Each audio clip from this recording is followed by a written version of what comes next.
Welcome! In this session, we'll be tackling LeetCode problem number 1463, Cherry Pickup 2. This is an exciting grid-based problem where we aim to maximize the number of cherries collected by two robots starting at opposite corners of the grid. Let's dive in and explore the optimal approach to solve this challenge. This problem is called Cherry Pickup 2. Imagine you're given a grid with rows and columns, where each cell contains some cherries. The number in a cell indicates how many cherries can be collected from that cell. Now, you have two robots that start harvesting cherries simultaneously. Robot 1 begins at the top left corner of the grid, and Robot 2 starts at the top right corner. Both robots will move downward for a total of rows 1 steps, and on each step, they can move directly below, diagonally to the left, or diagonally to the right. The goal is to collect as many cherries as possible, but there's one catch: if both robots land on the same cell, only one of them can pick the cherries from that cell. Finally, we need to return the maximum number of cherries the two robots can collect during their journey. The output for this problem is an integer, representing the maximum number of cherries collected by the two robots. Let's look at an example. Here, we have a 4x3 grid, and the values in the grid represent the cherries in each cell. Robot 1 starts at the top left corner, and Robot 2 starts at the top right. The optimal strategy allows both robots to navigate through the grid in such a way that they collect a total of 24 cherries. This is the maximum possible cherries they can pick up with their respective movements. To understand the optimal path, Robot 1 starts at position 0, 0, and Robot 2 starts at position 0, 2. Robot 1 moves diagonally to the right, reaching 1, 1, then continues downward to 2, 1, and finally ends at 3, 0. Meanwhile, Robot 2 moves straight down to 1, 2, then continues to 2, 2, and finally ends at 3, 1. Along these paths, the total cherries collected add up to 24. This includes all cherries collected by both robots, with no overlap. The paths are optimal because no other set of movements can yield a higher total. Here's another example with a larger grid. In this case, Robot 1 starts at the top left corner, and Robot 2 starts at the top right corner. The optimal paths for Robot 1 and Robot 2 are as follows: Robot 1 moves downward and slightly to the right, eventually ending at 5, 3, while Robot 2 moves downward and slightly to the left, ending at 5, 6. Collectively, they pick up a total of 28 cherries, which is the maximum possible for this grid. This shows how the robots can strategically avoid overlapping and maximize their collection. For a smaller grid, like this 2x2 example, Robot 1 starts at 0, 0, and Robot 2 starts at 0, 1. The optimal paths are straightforward: Robot 1 goes directly down to 1, 0, and Robot 2 goes directly down to 1, 1. Each robot collects all the cherries along its path, resulting in a total of 4 cherries. This example demonstrates how the problem scales down to small inputs and ensures the solution handles grids of minimal size. Finally, let's consider some edge cases. For instance, what happens when both robots start in a row of zeros? Or when the grid is very large but the cherries are sparsely distributed? These scenarios test the algorithm's efficiency and correctness under challenging conditions. Additionally, for grids where all values are the same, the robots could take any path without affecting the result.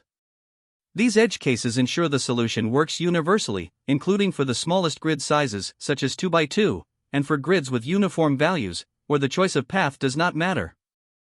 To solve the Cherry Pickup 2 problem, our goal is to maximize the number of cherries collected by two robots starting at opposite corners of a grid.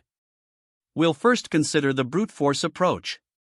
The intuition here is to simulate every possible movement for both robots, left, right, or down, while calculating the total cherries collected at each step. This involves recursively exploring all combinations of paths for the two robots, ensuring we don't double count cherries when they occupy the same cell. However, the time complexity is exponential: 3 rows, asterisk 3 rows, since each robot has 3 movement options at every row, which makes this approach infeasible for large grids. Next, we consider the dynamic programming bottom-up approach. Instead of exploring all paths, we use a DP table to store the maximum cherries collected at each step.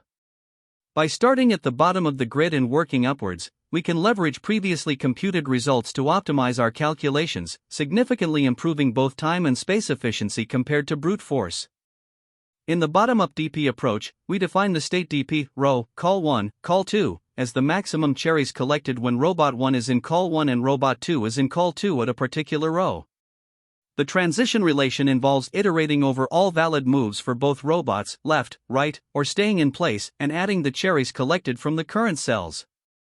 We then take the maximum value from these possible transitions. The base case is straightforward. At the last row, the value of DP, last underscore row, call 1, call 2, is simply the sum of cherries collected at the given positions. The solution is represented at DP, 0, 0, calls 1, where both robots start at their initial positions. This approach has a time complexity of O, rows asterisk calls caret 2, as each cell processes up to 9 transitions, and a space complexity of O, rows asterisk calls caret 2, which can be reduced to O, calls caret 2, with optimization. While efficient, this method requires constructing a large DP table for very wide grids. Alternatively, we can use a top-down dynamic programming approach with memoization. Here, we define a recursive function DP, row, call 1, call 2, to calculate the maximum cherries collected from the current row to the bottom, storing intermediate results to avoid redundant computations. The top-down DP approach with memoization works similarly to the bottom-up method, but instead of iterating through all rows in advance, we compute results recursively as needed. This approach is more intuitive as it aligns with the problem's definition. For example, the recursive function DP, row, call 1, call 2, calculates the maximum cherries collected when the robots are positioned at call 1 and call 2 in the current row.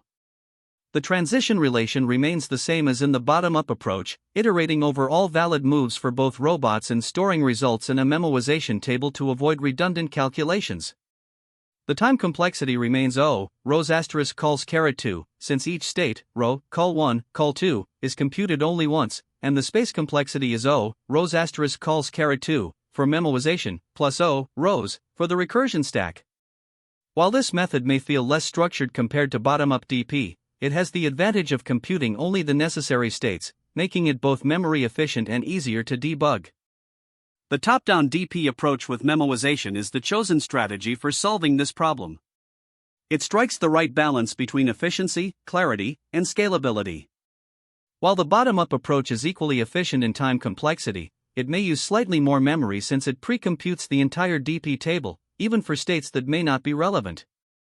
Memoization, on the other hand, ensures that only the necessary states are computed and stored in memory, making it more space efficient. Additionally, the recursive structure of the top-down approach aligns naturally with the problem's definition, making it more intuitive to implement and debug.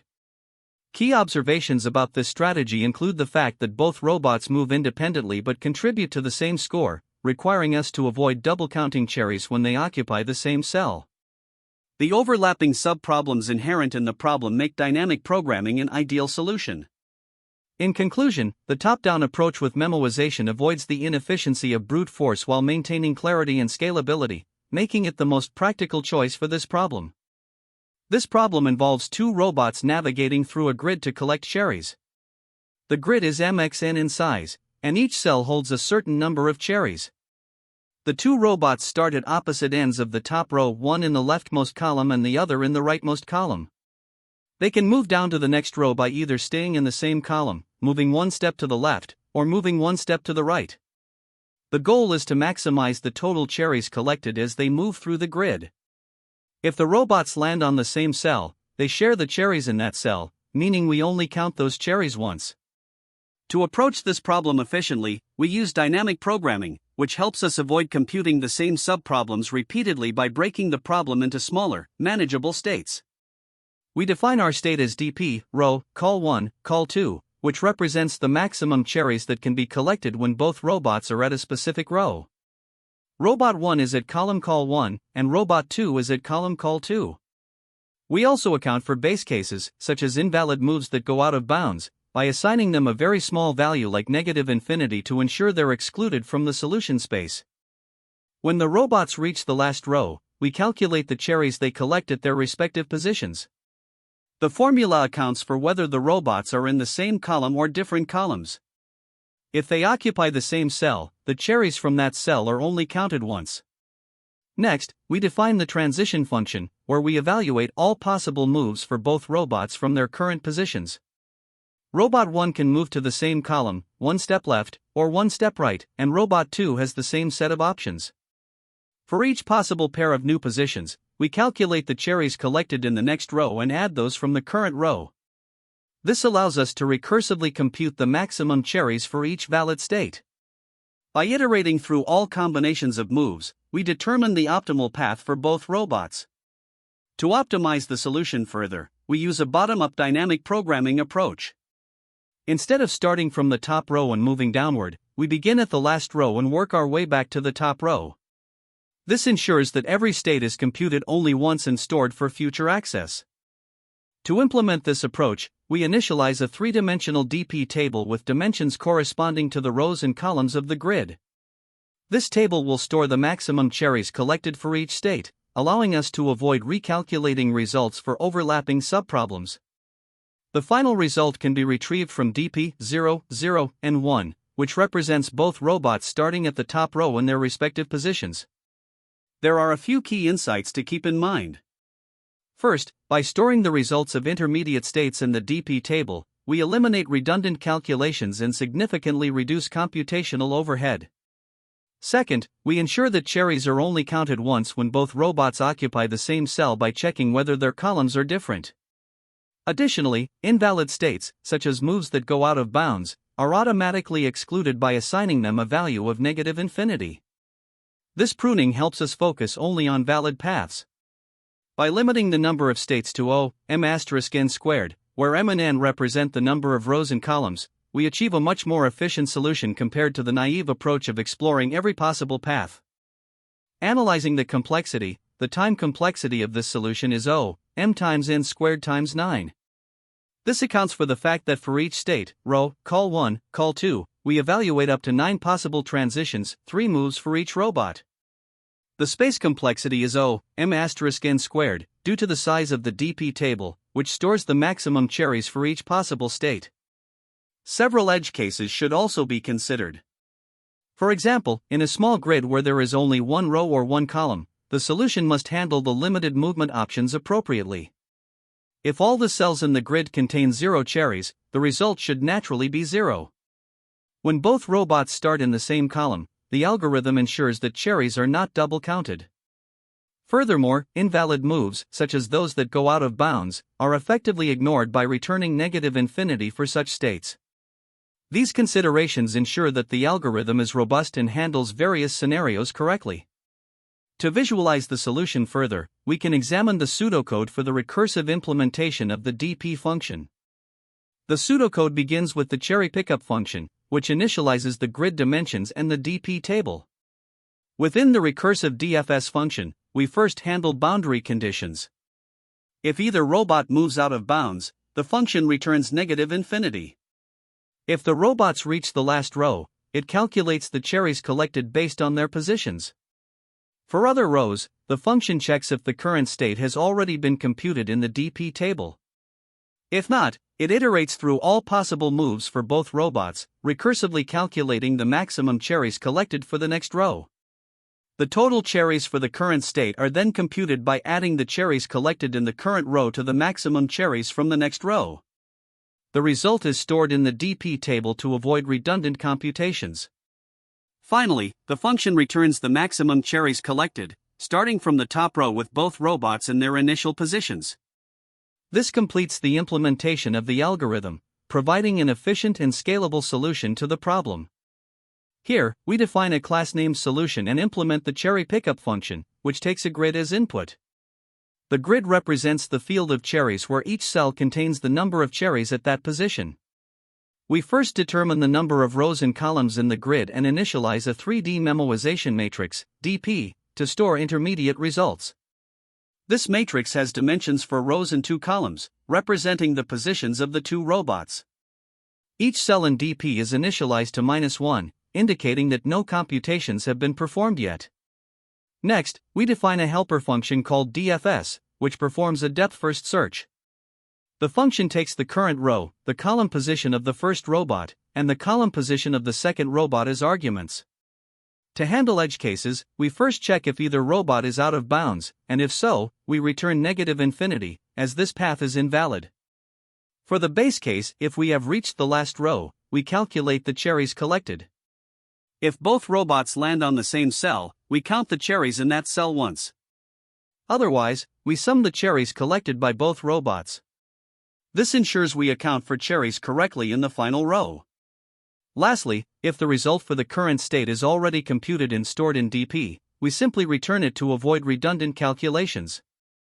If the result for the current state has not been computed, we calculate the cherries collected at the current positions of the two robots.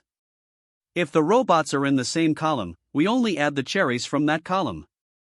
Otherwise, we sum the cherries collected by both robots from their respective positions. Now, we need to explore all possible moves for the two robots in the next row. Each robot can move to one of three positions: left, stay, or right. This results in a total of 9 combinations of moves for the two robots. We iterate over all these possibilities, recursively calling DFS for the next row and updating the maximum cherries collected, max_cherries, by taking the maximum value returned from these recursive calls. Finally, we store the total cherries collected, which is the sum of the current cherries and max_cherries, into the DP matrix for the current state. This ensures that we can reuse the result in future computations. The function then returns the stored value. To solve the problem, we start the DFS from the top row with the first robot positioned at the leftmost column and the second robot at the rightmost column. This initiates the recursive process and ultimately returns the maximum cherries the two robots can collect. Here, we start by defining the structure of our solution. The method cherry pickup takes a 2D grid as input, where each cell represents the number of cherries. We determine the number of rows and columns in the grid and initialize a 3D memoization matrix DP to store intermediate results, helping us avoid recalculating overlapping subproblems.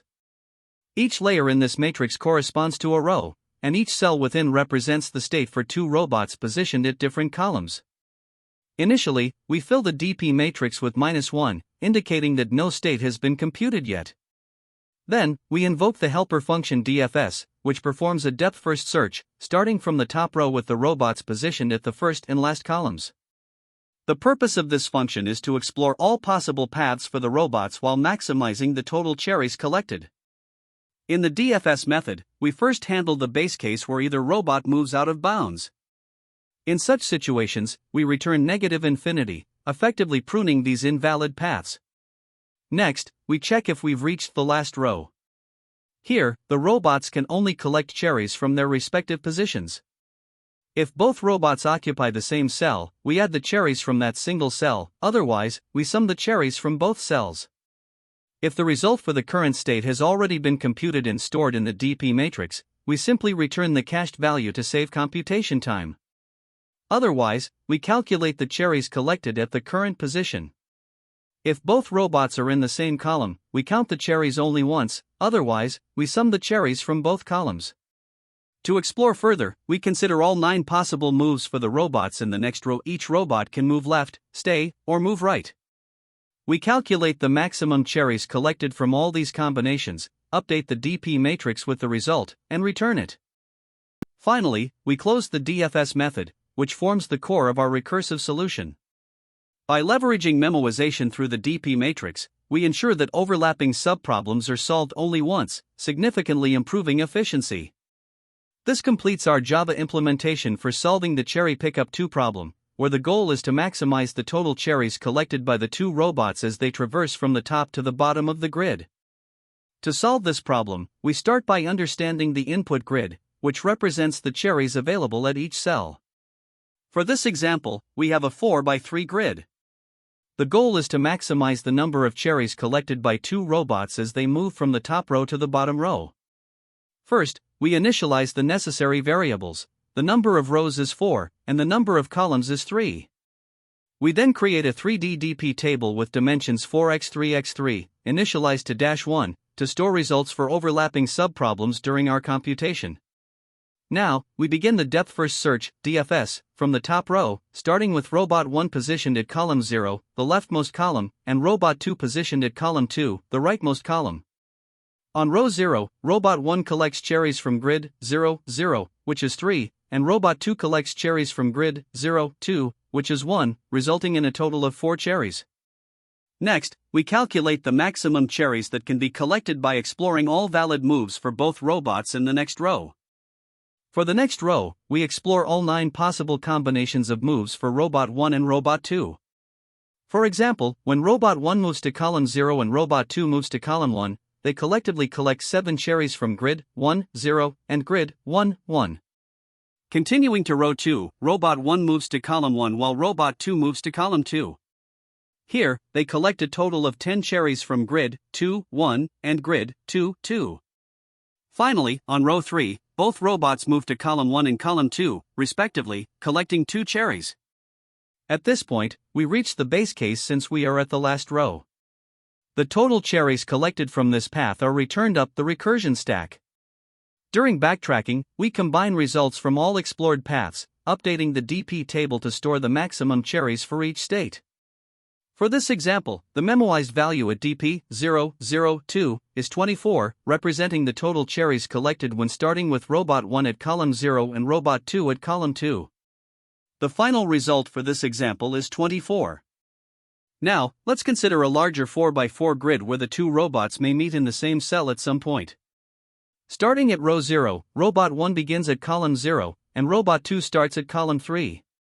Together, they collect 16 cherries from grid 0, 0, and grid 0, 3. On row 1, they remain in the same columns, collecting 9 cherries from grid 1, 0, and grid 1, 3. As we move to row 2, robot 1 moves to column 1 and robot 2 moves to column 2, collecting 2 cherries from grid 2, 1, and grid 2, 2. Finally, on row 3, both robots move to column 1, meeting in the same cell and collecting 20 cherries from grid 3, 1. This is allowed since the problem permits robots to occupy the same cell. At this point, we return the total cherries collected, and during backtracking, the DP table is updated with the maximum values for each state. The memoized value at DP 003 is 47, representing the maximum cherries collected when robot 1 starts at column 0 and robot 2 starts at column 3. The final result for this example is 47. Finally, consider a minimal 2x2 grid, where the robots have limited movement options. On row 0, robot 1 starts at column 0, and robot 2 starts at column 1, collecting 3 cherries from grid 0, 0, and grid 0, 1. On row 1, the robots remain in the same columns, collecting 7 cherries from grid 1, 0, and grid 1, 1. Since this is the last row, we reach the base case and return the total cherries collected. Combining the cherries from both rows, the final result for this example is 10. This demonstrates how the approach works even for small grids, ensuring the optimal solution is found regardless of the grid size. To analyze the time complexity of our solution, we begin by understanding the recursive state exploration. The function DFS, row, call 1, call 2, operates based on 3 parameters, row, representing the current row, and call 1 and call 2, which represent the columns of the two robots. The row parameter spans from 0 to rows 1, giving us a total of rows states. Similarly, call 1 and call 2 each range from 0 to calls 1, resulting in call states for each robot. When we consider all combinations of these parameters, the total number of possible states in the recursion becomes rows * calls. Now, for each state, the algorithm evaluates all 9 possible moves for the two robots, as each robot has 3 potential movements. This means the work for each state is constant, specifically O9, which simplifies to O1. Next, let's factor in memoization. By storing intermediate results, each unique state is computed only once. Since there are rows * calls total states, and each state takes O1 work due to the constant number of moves being evaluated, the overall time complexity becomes O rows * calls 2. Shifting to the space complexity, the memoization table DP is a 3D list with dimensions rows, calls, and calls, which requires space proportional to O rows * calls. Additionally, the recursive function calls contribute to the space complexity. The recursion depth corresponds to the number of rows, as we process one row at a time, and since each recursive call uses O1 space individually, the stack space required is O rows. Combining the space requirements from the memoization table and the recursion stack, the total space complexity becomes O rows calls plus rows.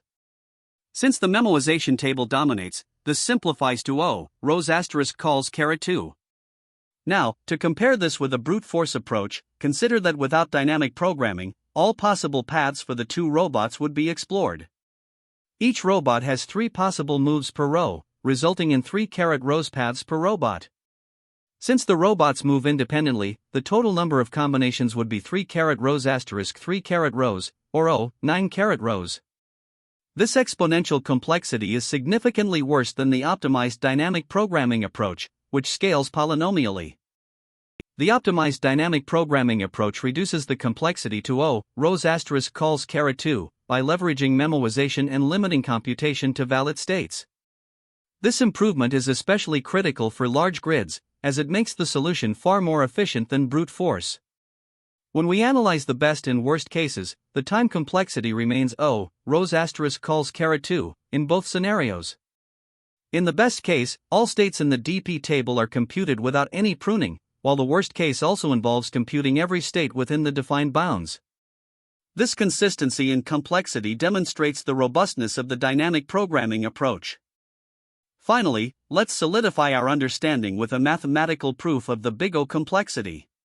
The total number of unique states is determined by the size of the DP table, which is rows calls. For each of these states, the algorithm performs constant work by evaluating up to 9 potential moves.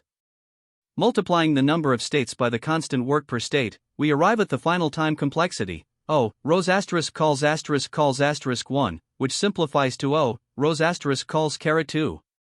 The space complexity, dominated by the memoization table, is also O rows calls 2. These results confirm that the optimized solution is both time efficient and space efficient within the constraints of the problem. In dynamic programming problems like Cherry Pickup 2, it's crucial to define the state variables correctly. A common mistake is defining the DP state with insufficient variables, like tracking only one robot's position. This fails to represent the problem fully because both robots need to be considered simultaneously for accurate optimization. Another mistake involves improper boundary checks.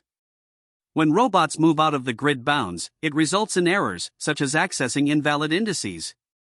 Always ensure boundary conditions are handled properly. Additionally, overlapping transitions are a frequent issue.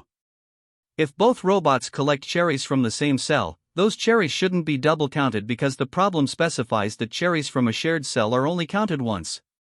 Overlooking this detail can lead to inflated and incorrect results. Now, another pitfall is using inefficient recursive calls without memoization. While recursion may seem straightforward, recalculating the same states repeatedly results in exponential time complexity, which is highly inefficient. Memoization is essential to store intermediate results and avoid redundant calculations. Another misunderstanding is assuming that both robots must start in the same column. The problem clearly states that one robot starts at the top left corner of the grid, while the other starts at the top right corner. Misinterpreting this can lead to an incorrect solution, as the initial setup of the problem is violated. When explaining your solution in an interview, focus on clarity and completeness. Start by describing the state representation of your DP, such as DP, row, call 1, call 2, where row represents the current row, and call 1 and call 2 are the column positions of the two robots. This setup ensures that the full state of both robots is captured. Next, discuss transition optimization. Since each robot can move to one of 3 adjacent columns in the next row, there are 9 possible transitions per state. Be sure to highlight how you handle boundary checks to ensure the robots don't move out of bounds. For time complexity, explain that the solution runs in O, n*m squared, where n is the number of rows and m is the number of columns. Don't forget to mention edge cases, like very small grids, e.g., 1 by 1, or grids with no cherries, to demonstrate thoroughness. Finally, connecting this problem to related ones, such as cherry pickup, number 741, or minimum path sum, number 64, can show your understanding of its broader context within grid-based DP problems. There are several alternative approaches to solving this problem, each with its own strengths and weaknesses. Recursive backtracking is intuitive and easy to implement, but it's highly inefficient due to its exponential time complexity. A better option is top-down DP with memoization, which avoids redundant calculations while retaining the simplicity of recursion. However, debugging recursive solutions can be more challenging. Bottom-up DP is another approach. It's iterative and can sometimes offer better space optimization, but it requires careful initialization of the base case and a solid understanding of the DP transition logic. Finally, space optimization techniques can reduce the space complexity from n*m squared to m squared by reusing rows. While this is efficient, it can make debugging and implementation more challenging, especially for beginners. Choose the approach that best balances clarity and efficiency for your specific needs. Great work! We've successfully tackled the cherry pickup 2 problem using dynamic programming to maximize cherries collected by 2 robots. Remember, dynamic programming shines in grid traversal and multi-state problems like this. Thanks for watching, and don't forget to like and subscribe for more coding tips and solutions. See you next time. That's the end of this tutorial. I hope you found this explanation helpful for understanding the solution to this LeetCode problem. If you enjoyed this content, please consider subscribing to the channel for more coding tutorials and solutions. Feel free to leave a like if this video helped you, and don't hesitate to comment with any questions you might have. Thanks for watching, and happy coding!